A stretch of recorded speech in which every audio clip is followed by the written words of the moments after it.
देखिए अब समझिए आप परमाणु त्रिज्या या एटॉमिक रेडियाई,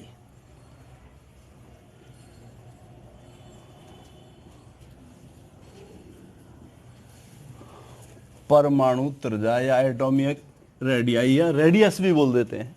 देखिए सामान्यतः तो आप किताबों में लिखा देखेंगे कि जो परमाणु का नाभिक होता है, नाभिक में कौन होते हैं, प्रोटॉन और न्यूट्रॉन, वहां से लेकर और उसके सबसे बाहरी कोश में जो दूर तक इलेक्ट्रॉन होता है, दूर से दूर, उनके बीच की दूरी क्या कहलाती है, परमाणु त्रिज्या। लेकिन ये जो डेफिनेशन है ये सही नहीं है। क्यों नहीं है? आपको पता है कि नाभिक के चारों ओर इलेक्ट्रॉन कभी नजदीक आता है और कभी दूर चला जाता है। तो इससे तो ये तात्पर्य हो रहा है, इसका ये अर्थ हो रहा है कि परमाणु त्रिज्या जो है बहुत तेजी से घटती बढ़ती रहती है। तो इस तरीके से, किस तरीके से, जैसे मैंने अभी बताया है, अधिकांश किताबों में डिफाइन किया हुआ है कि परमाणु के नाभिक से सबसे अधिक बाहरी दूरी, बाहरी शेल में उपस्थित इलेक्ट्रॉनों के बीच की दूरी क्या कहलाती है, परमाणु त्रिज्या। ये डेफिनेशन सही नहीं है। फिर सही डेफिनेशन क्या है? सही डेफिनेशन है कि ठोस अवस्था में किसी तत्व के दो परमाणु नाभिकों के बीच की दूरी का जो आधा भाग होता है वो कहलाता है परमाणु त्रिज्या। लेकिन किससे जुड़े हुए हों? सिंगल बॉन्ड के द्वारा, एकल सहसंयोजक बंध जिसको कहते हैं, उसके द्वारा जुड़े हुए हों। तो दूसरी तरह इसमें और क्या परिवर्तन आ जाएगा कि ठोस अवस्था में सिंगल बॉन्ड द्वारा जुड़े दो परमाणु नाभिकों के बीच की दूरी का आधा भाग क्या कहलाता है, परमाणु त्रिज्या। जैसे उदाहरण के लिए आप ये देखें कि किसी भी तत्व का एक ये परमाणु है और दूसरे ये परमाणु है, तो इनके नाभिक ये रहे, इन नाभिकों के बीच की दूरी ये हुई। इसको हम ऐसे आपको और अच्छी तरह, हालांकि यहां पर आप देख रहे हैं तो एक छोटा बड़ा हो सकता है, लेकिन एक ही तत्व के हैं तो बिल्कुल बराबर होंगे। तो इनके बीच की दूरी कितनी हो गई, ये दूरी हो गई बीच की, और इसका जो आधा भाग है, अर्थात हम इस तरीके से कर दें, ये जो भाग है ये क्या कहलाएगा, उसकी परमाणु त्रिज्या R। क्लियर हो गया? तो फिर दोबारा समझेंगे आप एक बार फिर कि ठोस अवस्था में एकल सहसंयोजक बंध यानी सिंगल बॉन्ड से जुड़े दो परमाणु नाभिकों के बीच की दूरी का आधा भाग क्या कहलाता है, परमाणु त्रिज्या, या उसी को कहते हैं सहसंयोजक त्रिज्या। उदाहरण के लिए क्लोरीन के दो परमाणु, मान लीजिए ये क्लोरीन के हैं, तो उन दोनों के बीच की दूरी 1.98 एंगस्ट्रॉम होती है। तो इसका मतलब इसका आधा अर्थात 1.98 एंगस्ट्रॉम बटे 2 कितना हो जाएगा, 0.99 एंगस्ट्रॉम। ये क्या हुआ, ये उस क्लोरीन परमाणु की त्रिज्या हुई, क्लोरीन की परमाणु त्रिज्या हुई। समझ आ गया? तो लिखिए आप इसको।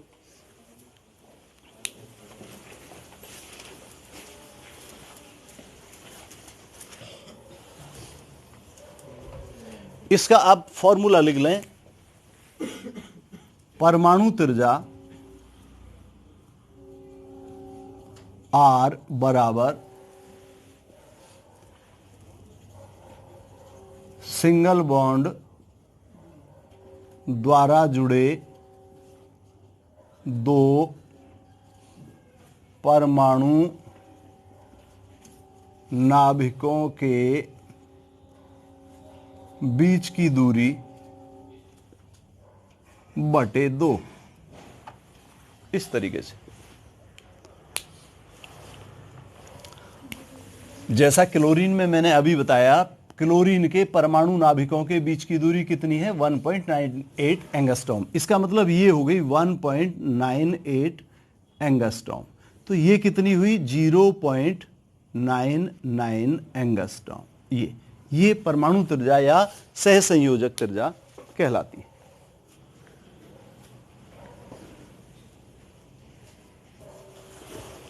अब आप समझिए वंडरवाल त्रिज्या। वंडरवाल त्रिज्या क्या होती है? ठोस अवस्था में किसी तत्व के दो निकटतम अणुओं के, निकटतम परमाणु नाभिकों के बीच की दूरी का आधा। इसमें क्या है कि मान लीजिए एक अणु तो ये है, समझने के तौर पर आप देख लीजिए, छोटा बना लीजिए या बड़ा बना लीजिए, एक अणु तो ठोस अवस्था में किसी भी तत्व का ये है, और इसके सबसे नजदीक वाला जो दूसरा अणु है, आप चाहें तो बिल्कुल सीधा यहीं बना लें, आप चाहें तो टेढ़ा मेढ़ा करके ऐसे बना सकते हैं। दूसरा अणु ये है। तो इन दोनों अणुओं के जो पास पास हैं, इनके निकटतम परमाणु नाभिक कौन से होंगे? जो पास पास हैं। स्वाभाविक सी बात है, ये और ये दोनों पास पास हैं। अगर आप इससे लगाएंगे तो ये दूर है, तो पास ये दोनों हुए। तो इन दोनों के बीच की दूरी का आधा, ये बीच की दूरी हो गई। इस बीच की दूरी को आप इस तरीके से नीचे को लंब खींचकर और ऐसे दिखा सकते हैं कि ये बीच की दूरी हो गई इनकी। और बीच की दूरी का जो आधा भाग है, अर्थात ये क्या हुआ? वंडरवाल त्रिज्या। क्लियर हो गया? चित्र से आपको अच्छी तरह क्लियर हो जाएगा। डेफिनेशन कैसे होगी कि ठोस अवस्था में किसी भी तत्व के दो निकटतम अणुओं के निकटतम परमाणु नाभिकों के बीच की दूरी का ये जो आधा भाग है, ये कहलाता है वंडरवाल त्रिज्या। उदाहरण के लिए, ये क्लोरीन का अणु है और ये भी क्लोरीन का अणु है।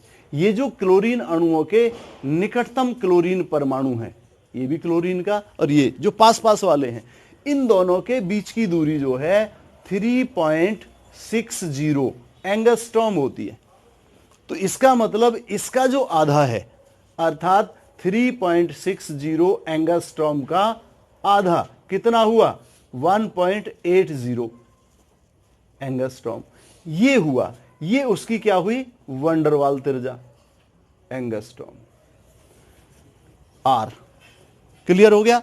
तो क्या हो जाएगा सूत्र? उसी की तरह जैसे हमने परमाणु त्रिज्या का बनाया था, तो वंडरवाल त्रिज्या आर बराबर दो निकटतम अणुओं के निकटतम परमाणु नाभिकों के बीच की दूरी बटे 2। एक बार इसकी डेफिनेशन और सुन लीजिए फिर वंडरवाल त्रिज्या की, कि ठोस अवस्था में किसी तत्व के दो निकटतम अणुओं के निकटतम परमाणु नाभिकों के बीच की दूरी का आधा उस तत्व की वंडरवाल त्रिज्या कहलाती है। किससे प्रकट करते हैं? आर से। उदाहरण के लिए, क्लोरीन के दो पास पास वाले अणु हैं, इनमें दो निकटतम परमाणु नाभिकों के बीच की दूरी कितनी है? 3.60 एंगस्ट्रॉम। तो इसका जो आधा है वो ये हो गया 1.80 एंगस्ट्रॉम। ये क्या कहलाया? क्लोरीन की वंडरवाल त्रिज्या। क्लियर हो गया?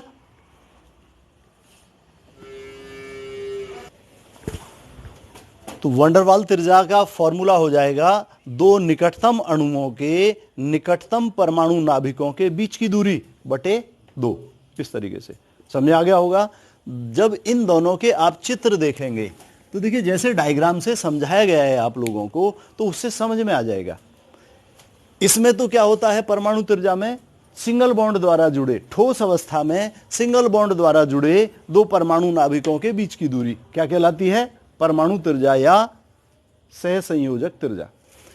वंडरवाल त्रिज्या में क्या है कि ठोस अवस्था में किसी तत्व के निकटतम दो अणुओं के निकटतम परमाणु नाभिकों के बीच की दूरी का जो आधा भाग है, हमने ये ऐसे करके ऐसे समझाया है कि ये तो हो गई इतनी बीच की दूरी इन दोनों के निकटतम नाभिकों के, और इसका जो आधा भाग है ये क्या हुआ?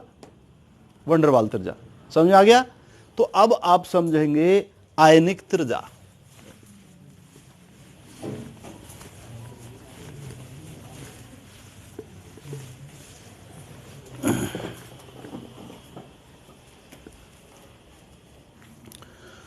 तो देखिए, आइए अब मैं आप लोगों को आयनिक त्रिज्या के बारे में समझाता हूं। जैसा कि इसका नाम है आयनिक त्रिज्या। आयनिक त्रिज्या क्या होती है कि ठोस अवस्था में आयनिक बंध द्वारा जुड़े किसी आयनिक यौगिक के आयनों की त्रिज्या का योग उसकी आयनिक त्रिज्या कहलाती है। उदाहरण के लिए जैसे मैं आपको समझाऊं कि ये NaCl एक आयनिक यौगिक है, सोडियम क्लोराइड। तो सोडियम क्लोराइड की जो आयनिक त्रिज्या होगी, आयनिक त्रिज्या वो किसके बराबर होगी? उसमें उपस्थित आयनों की त्रिज्याओं के योग के। अब सोडियम क्लोराइड में एक तो सोडियम आयन होगा, इसकी त्रिज्या प्लस क्लोराइड आयन की त्रिज्या, इन दोनों के योग के बराबर होगी। सोडियम आयन की त्रिज्या होती है 0.95 एंगस्ट्रॉम, क्लोराइड आयन की त्रिज्या होती है 1.81 एंगस्ट्रॉम। इन दोनों का योग आप जोड़कर देखें तो 2.76 एंगस्ट्रॉम होगी। वो किसकी होगी? सोडियम क्लोराइड की आयनिक त्रिज्या। समझ में आ गया? एक बार फिर सुन लीजिए, आयनिक त्रिज्या को कैसे परिभाषित कर सकते हैं। आयनिक बंध द्वारा जुड़े किसी ठोस आयनिक यौगिक की जो आयनिक त्रिज्या होगी वो उसमें उपस्थित आयनों की त्रिज्याओं के योग के बराबर होती है। जैसे सोडियम क्लोराइड एक आयनिक यौगिक है जिसमें सोडियम आयन और क्लोराइड आयन के बीच में क्या होता है? आयनिक बंध। ये जो आयनिक बंध है किस इनको बांधे रखता है, दोनों को, सोडियम आयन को और क्लोराइड आयन को। अब सोडियम क्लोराइड की आयनिक त्रिज्या सोडियम आयन की त्रिज्या प्लस क्लोराइड आयन की त्रिज्या के योग के बराबर होगी। सोडियम आयन की त्रिज्या होती है 0.95 एंगस्ट्रॉम और क्लोराइड आयन की त्रिज्या कितनी होती है? 1.81 एंगस्ट्रॉम। इन दोनों का योग कितना हो गया? 2.76 एंगस्ट्रॉम। तो ये हुई सोडियम क्लोराइड की आयनिक त्रिज्या। समझ में आ गया होगा कि ठोस अवस्था में आयनिक बंध द्वारा जुड़े किसी आयनिक यौगिक की आयनिक त्रिज्या उनके आयनों की त्रिज्याओं के योग के बराबर होती है। क्लियर हो गया? इस फॉर्मूले को लिख ले।